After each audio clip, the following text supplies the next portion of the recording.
Hello and welcome to the Spiritual 9 to 5 podcast, hosted by myself, Marie Groover from The Corporate Psychic.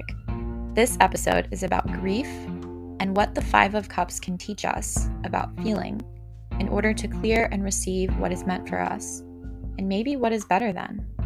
It's a short one, but it's worth the listen. If this episode resonates, sign up for my monthly newsletter and check out my blog. I'll add details in the description. This year has been a massive shedding for me so far. People have died. I'm leaving my job. I'm navigating the unknown in my relationship. I'm navigating the unknown in my mother's health. I have discovered things about the coaching industry that I am ready to leave behind and transform. And life is life, right? So it doesn't stop when we're having a bad day or a bout of sickness or the pipes burst under our homes. And in fact, there has been so much duality as the growth in my business has finally materialized. And at the same time, I've made and I'm developing such deep and nourishing connections in this space. When I was pulling a card for this month, I had no idea what the card would be, but the last thing that I expected was this one, the Five of Cups. The Five of Cups is beautifully representative of the grief experience. In this card, there are 3 cups spilling out, upside down and empty.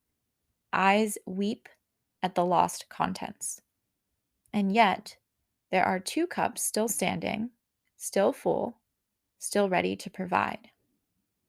When grief is present and it is ignored, or when the focus is on only what has been lost, we are incapable to receive what is present, what is willing, what is better than.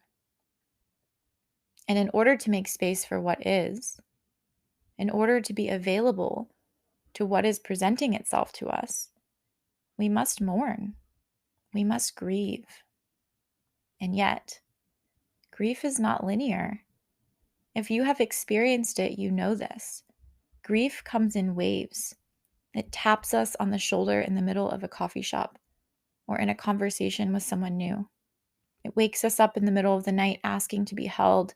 It follows us, grabbing our hand in our most awe-filled, pleasure-steeped moments. Grief is always with us, mostly in the background, unnoticed, yet it knows how and when to come forward to grab our attention. Grief is not something to avoid, to repress, or to lessen. It is to be invited into our home, to share a seat at our table, to offer a cup of tea. When we call grief in, we open ourselves and our lives to a richness and an expanded ability to receive goodness. Grief is healing. It's incredibly healing to feel your feelings without trying to change them, without trying to understand the root of them, without justifying them or explaining them to anyone, including yourself.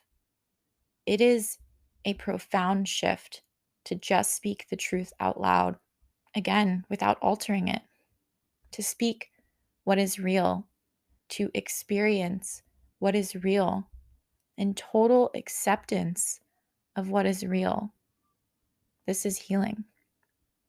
To cry, to laugh, to be with what is without knowing what it means or what will come from it. You see, we've been conditioned to take action, to feel or think something, and then to act on it. Even I, as a coach, will often talk about the importance of action in the manifestation of your dreams. And yet, not every thought, not every feeling deserves an active motion following it. And grief is one of those things. While sometimes beautiful, creative, flowing, impactful action comes from experienced grief, it typically only comes in the full experience of grieving. It's the full experience of grieving that produces any profound artifact. Now, the Five of Cups is absolutely not an indicator that something bad is going to happen or that there's anything going on around you in this moment that you're being called to grieve. In fact, it's more about the experience of grief and mourning than it is an indication for what is to come or what is around you. The truth is, we all hold pockets of grief in our beings. And when the Five of Cups comes around, there is a potent invitation to make space at our tables for this grief. It's okay. It's safe to acknowledge where grief is present, where sadness or even despair may be present. And in calling forward our grief, in mourning with it, we make energetic, but sometimes even material space for receiving the goodness that is knocking on our door, because there is goodness knocking at your door right now. And in order to receive it, we are being called to bow to our grief, to honor it, to thank it for coming, to hear it out, to build a new relationship with it, to unapologetically open ourselves to it.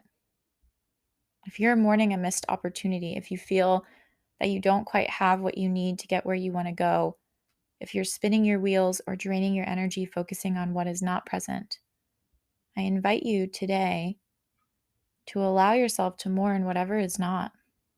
I invite you to hold space in your heart for whatever is. And I invite you to practice strong energetic boundaries so that you may allow yourself to feel it all. Ultimately, this is an invitation to lead yourself through whatever is present for you today, to trust yourself that you are guiding yourself, that you are actually moving and moving in the directions that you want to move in by being deep in it. A coach of mine once said that you are in your leadership when you are both feet in on a decision, but actually, I say that you are in your leadership right now, regardless of if you know or don't know what you're going to do about X, or what's coming, or where you're headed, or how you're feeling. There is wisdom in the in-between. There is wisdom in the morning. There is wisdom in the present. And you don't have to do anything about it except for experience it, feel it, let it. Thank you for listening to the Spiritual 9 to 5 podcast with myself, Marie, from The Corporate Psychic. Save and follow for more wisdom. If this work resonates, please share it with someone who may connect. And rate the show. Reach out with questions or topic requests. You can find me at hello@thecorpspsychic.com. And don't forget to sign up for my monthly newsletter.